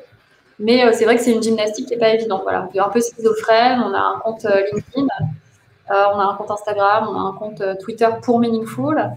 Mais on a aussi un compte Instagram pour Maison Bonne Nouvelle, la marque de papeterie qu'on a lancée. Donc c'est vrai qu'on s'est posé pas mal de questions sur quel réseau social on doit être, pour quel sujet. On n'a pas encore la réponse toute faite et parfaite. Clairement, pour la marque Bonne Nouvelle, c'est un peu plus, ça nous a paru un peu plus évident de mettre tout l'effort sur Instagram, même si au début on l'a un peu mis sur Facebook parce qu'on avait déjà nous-mêmes une communauté individuelle sur Facebook. Mais c'était pas là qu'on a voulu aller positionner notre marque. Pour Meaningful, c'est plus complexe parce que, encore une fois, on peut être à la fois sur un côté très créatif, très lab, et c'est comme ça qu'on avait positionné notre Instagram Meaningful au départ. C'est pour ça qu'il est arrivé très tard. Et un côté plus business, conseil, et c'est vrai que là, nos clients sont plus sur LinkedIn. Donc, c'est toujours une question d'audience et de où est-ce qu'on peut toucher la cible qui nous intéresse. Twitter étant au milieu et étant le gouffre sans fin d'investissement, de contenu qui ne transforme pas. C'est-à-dire, on poste un truc et puis un jour ça marche et un jour ça marche pas, mais on ne sait jamais comment, pourquoi. Donc on se pose vraiment la question d'arrêter Twitter, voilà. Parce que c'est effectivement et pas beaucoup de retour sur investissement pour nous. Oui, parce que là toujours la question, c'est de se dire comment savoir où on investit son énergie, quoi. Ouais, c'est beaucoup d'énergie. Et encore une fois, nous, on est très amont dans le design, donc très à définir les offres, les produits, les services, mais on n'est pas une agence de communication, donc on découvre aussi un petit peu ce métier-là. On a des outils pour visuellement communiquer, des outils de langage, de synthèse, mais faire ce travail, c'est une activité en soi. Et donc on tâtonne un peu comme tout le monde sur ces réseaux. Et puis après, il y a aussi comprendre les algorithmes, comment ça fonctionne, arriver à accrocher sur certains contenus ou d'autres. Donc voilà. Et puis se construire une communauté comme vous faites le laptop, vous, Jérémy, c'est encore une autre activité en soi. Donc nous, il faut qu'on trouve le bon dosage entre être présent sur ces réseaux parce qu'en tant qu'agence, on ne peut pas ne pas y être. Mais en même temps, y être bien. Donc nous, en fait, on a plutôt jusqu'ici privilégié, et on va plutôt privilégier le fait d'y être bien, mais pas trop régulièrement, mais d'avoir des contenus quand même qui restent au niveau de ce qu'on veut dire et pas juste parler pour ne rien dire sur ces réseaux-là. Mais voilà, ce qui fait qu'on n'a pas des objectifs et de croissance d'audience qui sont énormes, et on essaye quand même de monter un petit peu notre communauté, voilà, peu à peu, mais ça se fait très, très, très doucement. Donc, parfois, c'est un peu frustrant parce que malgré 2-3 mois d'investissement, on ne voit pas non plus l'audience augmenter, on ne voit pas l'interaction spécialement augmenter, donc ça peut être un peu décourageant. Mais je pense qu'à la fin, ça participe de l'image quand même de la marque. Quand on va sur le compte, de voir, il y a quand même des choses qui ont été dites sur quel sujet. Donc, on est plutôt dans cette logique-là d'image que de vraie traction pour l'instant. Et du coup, vous postez... Elle est très bon community manager et a plein de conseils à me donner. Je prends. Oui, il faut se faire aider, quoi, parce qu'après, vous pouvez faire des échanges de compétences, quoi. Ouais. entre designers et peut-être, oui, des personnes qui sont plus forts en marketing ou en com pour s'améliorer, parce que c'est vrai que nous, les designers, on pense à nos usagers, quoi, ceux qui vont regarder le portfolio, etc. Mais après, il y a tout un rythme en fait à trouver de posts. Il y a toute une récurrence. En fait, en design, on est dans une logique projet, alors qu'en com, on est dans une logique de flux. Et je pense que c'est vraiment deux manières de travailler très différentes. Enfin, quand on est vraiment dans la com des réseaux sociaux, c'est-à-dire qu'il faut vraiment mettre en place des logiques de flux avec un process de flux. Et nous, à l'agence, on n'est pas structuré en flux, on est structuré en projet. Et je pense que c'est ce qui fait que culturellement, on a beaucoup de mal à passer en flux et même d'un point de vue managérial, à s'organiser pour vraiment opérer un flux de com, en fait. Les journalistes savent très bien travailler en flux, ils savent qu'ils ont des choses à produire, telle date, etc. Il y a une comité de rédaction. On avait commencé à structurer d'ailleurs avec un ancien journaliste, une sorte de comité de rédaction, etc. Mais on n'a pas l'échelle et la taille critique pour pouvoir générer suffisamment de contenu en plus de nos projets. Donc par contre, c'est hyper intéressant, c'est logique. Et moi, j'ai une grande curiosité pour comprendre comment les choses fonctionnent et ça m'a beaucoup appris. Mais aujourd'hui, en tant que c'est que ça reste une vraie question, parce que c'est vrai qu'en tant que studio design, on a plein de choses à dire sur le numérique, sur l'impact de l'innovation dans la société. On a vraiment plein de choses à partager. Et en fait, c'est un peu frustrant de voir que ces choses-là, on les partage entre nous et on n'arrive pas toujours à les relayer vers l'extérieur. Exactement. Et se poser, en fait, c'est vrai que ce qu'on disait peut-être les dernières fois, c'est documenter tout ce qu'on fait, faire des photos pendant les ateliers. Voilà, là, je sais pas, je fais une formation, je sais pas quoi, et pour créer ce flux, mais effectivement, c'est assez compliqué parce qu'on peut se perdre aussi. Et puis je pense qu'il y a vraiment deux modes, enfin moi je pense deux modes de cerveau, c'est-à-dire que quand on est designer, on est dans le soin apporté, enfin on a une logique de perfection au sens où on aime bien perfectionner les choses, les affiner avant de les présenter au marché. Et je pense qu'à l'inverse, moi, il faut beaucoup lâcher prise en fait sur les réseaux sociaux pour arriver à être beaucoup plus spontané et beaucoup plus direct et être finalement plus immédiat. Donc, je pense moi aussi que c'est presque antinomique quand je demande à un designer à l'agence de vraiment travailler l'image, le soin, etc. Quelque chose qui va être, on a quelque chose de beaucoup plus dynamique et immédiat quand on est sur les réseaux sociaux, qui fait qu'il faut qu'on apprenne. Parfois, les choses qui marchent bien, c'est justement cette spontanéité. Et c'est quand je me retrouve à 23h à poster un truc sur LinkedIn que j'ai plus de traction et que j'ai fait ça en regardant la télé et en me disant tiens, là j'ai envie de dire un truc, mais que j'ose le faire, mais c'est pas quand j'ai préparé le truc dans mon plan éditorial et quand pendant 3 mois on a conceptualisé les choses, en fait là ça marche pas. Donc il y a aussi quelque chose de, je pense, c'est voilà, oser aller s'exposer sur les réseaux. Je pense que c'est une barrière un peu psychologique aussi des fois, que certains ont passé, d'autres pas, ils arrivent à trouver le bon positionnement, le bon ton. Mais c'est vrai qu'en tant que marque et agence, on veut à la fois construire une marque, une identité, qu'on essaye de peaufiner, un peu de polir. Et puis de l'autre côté, il y a les réseaux sociaux qui jouent sur d'autres registres. Et je pense que voilà, il faut trouver un peu l'équilibre entre ces deux vitesses, ces deux dimensions-là. Tout à fait. Eh bien, alors, est-ce que tu pourrais conclure par tes 3 conseils et puis après, on va passer aux questions. C'est quoi mes conseils déjà? Ils sont là. Ils sont là. Merci pour le rappel. Je crois que je les ai déjà bien dit. Moi, je trouve que votre portfolio, il y a le contenu, ce que vous avez fait, et il y a comment vous le présentez. Donc là, je reviens sur le comment on le présente. Pour moi, c'est un titre, un paragraphe, et comment, en fait, la manière dont vous synthétisez vos projets démontre votre esprit de synthèse aussi et votre clarté. Et pour moi, alors si on parle de portfolio UX, c'est vraiment la clé. C'est-à-dire qu'on on peut tolérer que visuellement, ce ne soit pas parfait parce que vous allez toujours collaborer avec des gens qui sont graphistes, designers produits qui vont finir les choses. Mais par contre, voilà, à vous de démontrer cette capacité de synthèse et comment vous faites le lien entre la problématique client et le résultat, quoi. Et pour moi, voilà, c'est ce que j'ai expliqué tout à l'heure, c'est les 3 points, pourquoi, quelle a été votre singularité de votre approche, et ensuite le résultat, plutôt que le comment d'ailleurs, l'impact. En fait. Carrément. Donc, impact. Impact, on l'a dit. Voilà. Ouais.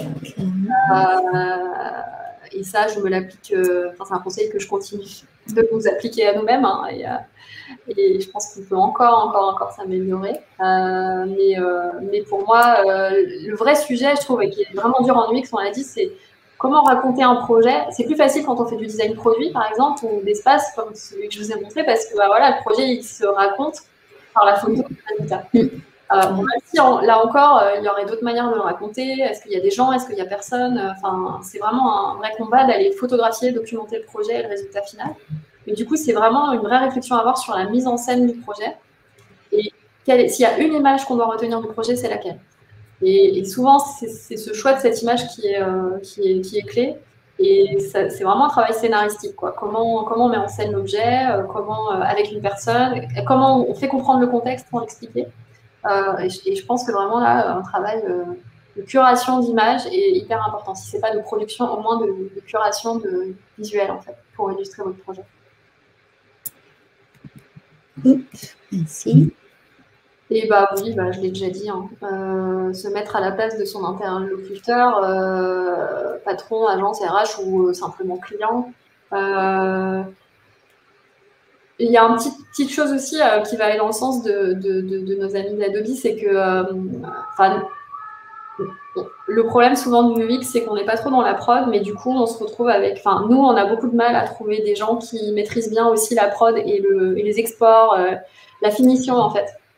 Et c'est tout bête, là, je viens de regarder un CV. Bon, bah, les icônes, elles sont pixelisées sur le CV. C'est pas un CV de graphiste, hein, mais si moi, je vois des icônes pixelisées sur un CV, il y a un moment où je me dis, en fait, cette personne ne maîtrise pas son métier, en fait. Et c'est ça l'attention aux détails. On demande pas moi, je trouve qu'on ne demande pas d'être parfait, mais il y a un moment où vous livrez un objet à quelqu'un, vous avez une chance de faire bonne impression, et du coup, ça se joue à quoi? Ça se joue à ces petits niveaux de détails, parce qu'on n'a pas grand-chose. Et donc, se mettre à la place de l'interlocuteur, c'est aussi se dire qu'est-ce qu'il va percevoir de ce que je veux lui mettre en avant. Et il y aura autant dans ce qui est écrit que dans ce qui est indicible, qui est non exprimé, en fait, que dans ce qui est exprimé. Donc, tout à fait. Voilà. Je suis bien d'accord. Donc, retenez bien. La taille de votre fichier PDF, en gros, elle révèle beaucoup de ce que vous savez faire ou pas. Ouais. Si vous arrivez à optimiser un PDF, c'est que déjà, vous savez un petit peu ce que vous faites. Voilà. Et que vous avez aussi une petite conscience pour l'environnement. Vous voyez Tomomi, que tu connais, Pauline, qui disait « Je viens de nettoyer mes mails ». C'était un tweet récent de Tomomi qui disait « Je viens de nettoyer mes mails et le plus gros de mes spams, c'est des embauches ». Bon, moi, j'en suis pas là, mais voilà, je trouvais intéressant. Et au-delà de ça, moi, je considère, on n'est pas aussi piqué en vrai, hein, on regarde tous les portfolios, mais c'est vrai que ça va jusque-là, quoi. Et quelqu'un qui arrive avec quelque chose de très léger, qui va dire je te spamme pas ta boîte mail. Nous, on n'a pas de limitation de boîte mail, donc vous pouvez mettre 20 mégas, ça va passer. Mais ça se ressent, quoi. Si votre fichier prend 3 heures à s'ouvrir, c'est de l'UX, quoi. Voilà. Je suis d'accord. La rapidité, c'est la première clé de l'UX. Bon. Carrément. Bon, c'est cool, on a de bons conseils. Alors, maintenant, on va passer aux questions du public. Alors, Aurélie pose une question intéressante, et c'est vrai que voilà, on a besoin de savoir de savoir comment agir. Donc, peut-on valoriser dans son portfolio des projets non terminés ou sur lesquels on n'a pas pu intervenir sur toutes les phases de conception? Oui, moi je pense que c'est tout l'art du portfolio, c'est d'arriver à mettre en avant ce qu'on a fait et le valoriser. C'est-à-dire, dans un projet d'innovation, et si vous êtes UX, vous avez forcément, vous n'avez pas fait tout le projet. Donc c'est tout l'art de mettre en scène ce qui vous a été, à un moment donné, même dans une phase projet, vous êtes intervenu, on vous a demandé, vous avez eu une question et vous avez apporté une solution. Donc, même si ce n'est pas le produit fini, vous avez quand même fait avancer le problème. Donc, c'est ça qu'il faut réussir à valoriser. Comment visuellement, c'est peut-être pas visuel, mais c'est peut-être en illustrant une méthode ou en montrant un outil intermédiaire de design qui lui aussi peut avoir fait l'objet d'un peu de réflexion et de conception. Donc oui, moi je pense, et surtout quand on démarre, on n'a pas encore des projets qui sont sur le marché ou qui sont encore totalement finis, donc il ne faut pas s'interdire.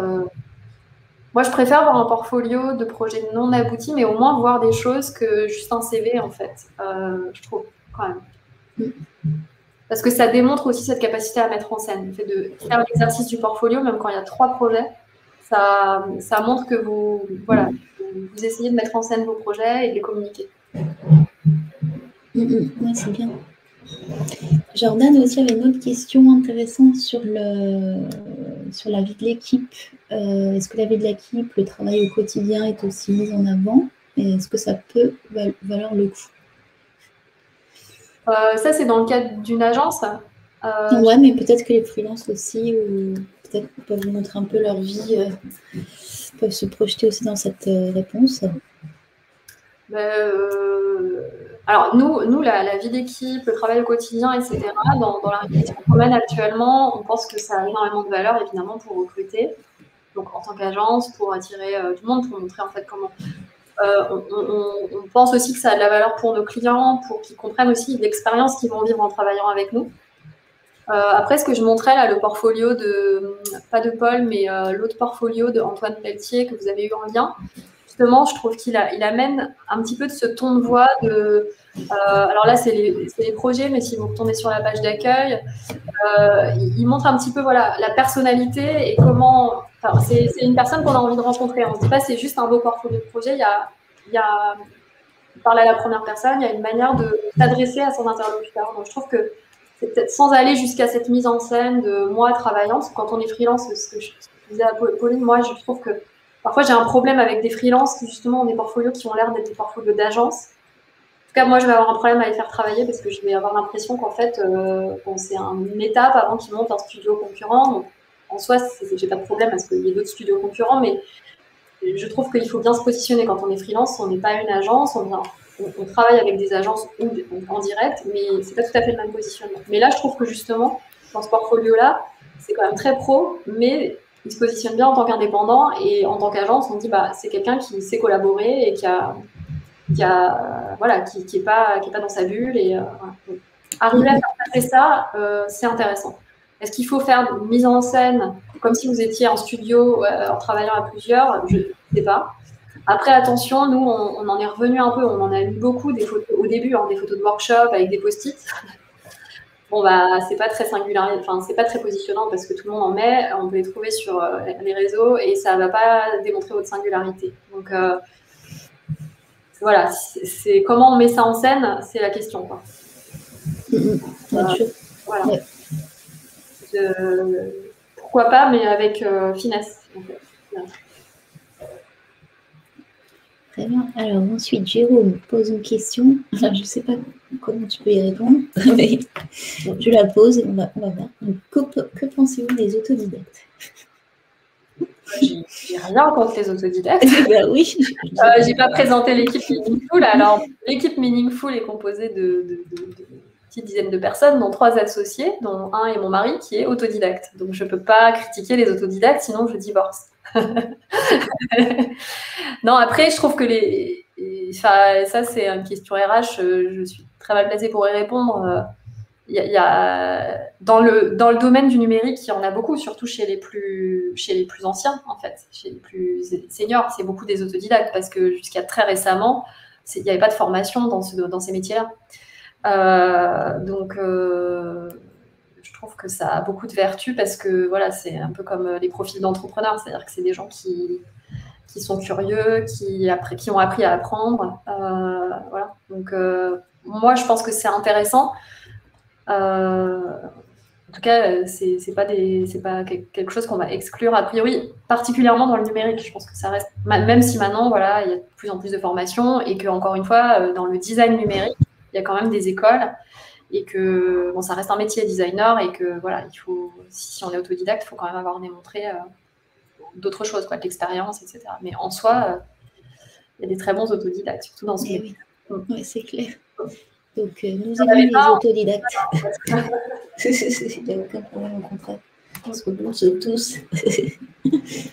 Et en plus, je pense que ça fait notre originalité parce que du coup, on va trouver des manières nouvelles, propres à nous pour nous présenter, pour répondre à des problématiques.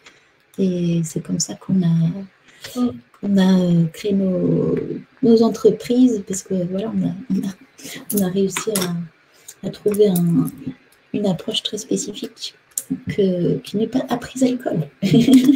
Ouais.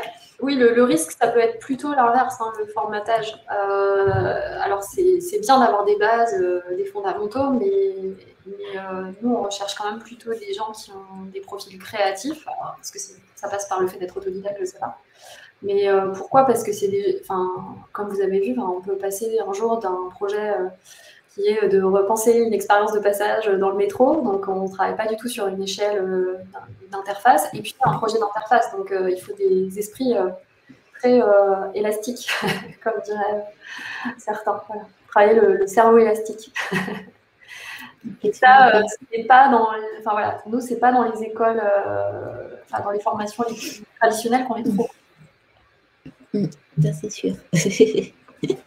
Bon, très bien. Écoutez, il est 13h, alors on va peut-être te remercier déjà. Merci beaucoup, Marine, pour tes bons conseils. J'espère que ça vous a plu, que vous allez mettre en application certaines choses. On voit qu'il y a quand même pas mal de choses qui reviennent. Ça, c'est intéressant.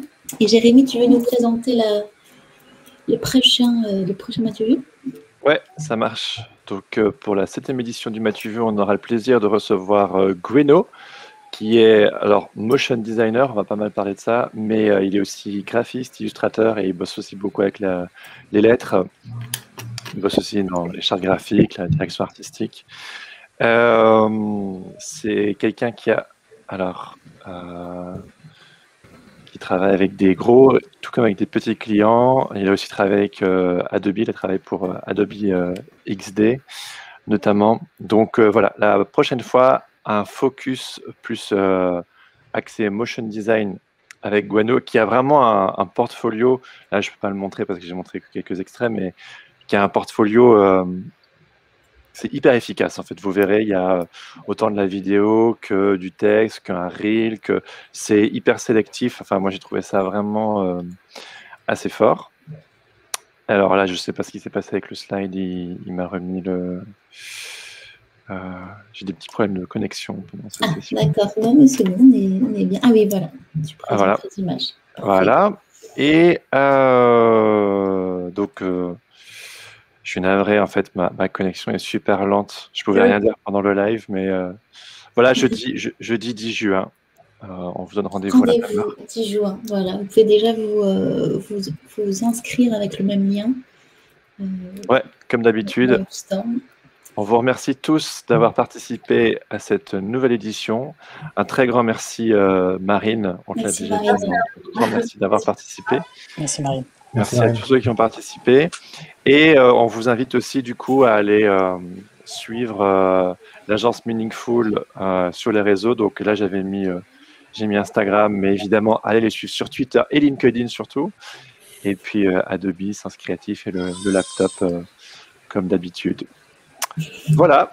Donc, bon appétit à tous. Et puis, merci d'avoir suivi cette nouvelle édition. Merci, bonne journée. Merci, bonne journée. Bonne journée. Ciao. Ciao.